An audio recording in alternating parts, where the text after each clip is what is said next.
Luaran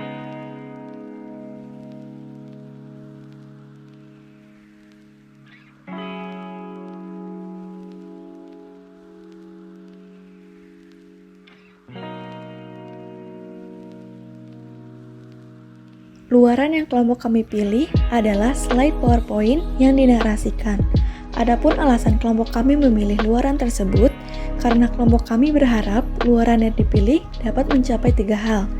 Yang pertama, meningkatkan nilai dan potensi objek wisata Jembatan Merah dalam konsep dan kajian revitalisasi. Yang kedua, terciptanya peluang bagi objek Jembatan Merah untuk bergerak dan bersaing dalam industri pariwisata sebagai ikon bersejarah Indonesia. Dan yang terakhir, menjelaskan secara rinci taktik dan juga strategi revitalisasi dalam pembangunan objek wisata Jembatan Merah. Jembatan Merah sejatinya telah ada sejak beratus-ratus tahun yang lalu. Awalnya jembatan itu adalah jembatan kayu dan dibuat karena kesepakatan Pakubuwono II dari Mataram dengan VOC pada tanggal 11 November tahun 1743. Sejak saat itulah Surabaya berada sepenuhnya di dalam kekuasaan Belanda dan daerah di sekitar jembatan tersebut menjadi kawasan komersial dan juga menjadi jalan vital yang menghubungkan Kalimas dan Gedung Residen Surabaya. Pada tanggal 10 November tahun 1945, Jembatan Merah menjadi saksi dari pertempuran rakyat Surabaya melawan tentara sekutu. Titik utama pertempuran yang dipimpin Bung Tomo tersebut terjadi di kawasan viaduk atau berjarak sekitar 500 meter dari Jembatan Merah. Tidak hanya itu, sekitar 50 meter di sebelah barat Jembatan Merah merupakan lokasi meledaknya mobil Brigadir Jenderal AWS Malabi. Pimpinan tentara sekutu dalam pertempuran dengan pejuang di Surabaya itu pun tewas di tempat.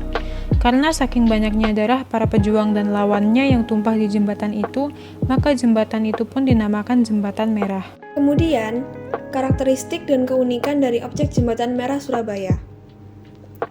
Jembatan Merah sudah menjadi ikon Surabaya yang memiliki karakteristik dan keunikan tersendiri, dikarenakan asal-usulnya yang tentunya penuh dengan sejarah. Jembatan Merah pernah menjadi saksi hidup dari tentara Indonesia, khususnya pahlawan-pahlawan Surabaya yang berjuang melawan kolonialisme Belanda. Jembatan yang menghubungkan Jalan Raja Wali dan Jalan Kembang Jepun ini awalnya dibangun atas kesepakatan Pakubuwono II dari Mataram dengan VOC sejak 11 November 1743. Berikut adalah karakteristik keunikan Jembatan Merah sebagai kawasan historis. Yang pertama, di sekitar jembatan tersebut dahulunya merupakan kawasan komersial dan menjadi jalan vital yang menghubungkan Kalimas dan Gedung Residen Surabaya. Kedua, pada Jembatan Merah ini kita bisa melihat pemandangan bangunan gedung-gedung kuno yang legendaris, seperti Gedung Internatio, Gedung Cerutu, dan Gedung Singa, yang berada di sebelah barat.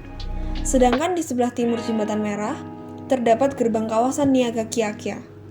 Ketiga, kawasan timur jembatan memiliki fungsi yang sama hingga saat ini, yaitu menjadi sentral perdagangan bagi warga Asia, seperti Tionghoa, Arab, dan Melayu. Sekarang di kawasan tersebut menjadi Jalan Kembang Jepun menyambung ke Jalan Sasak. Keempat, keaslian gedung-gedung peninggalan Belanda relatif masih dijaga sampai saat ini sebagai bentuk perlindungan cagar budaya.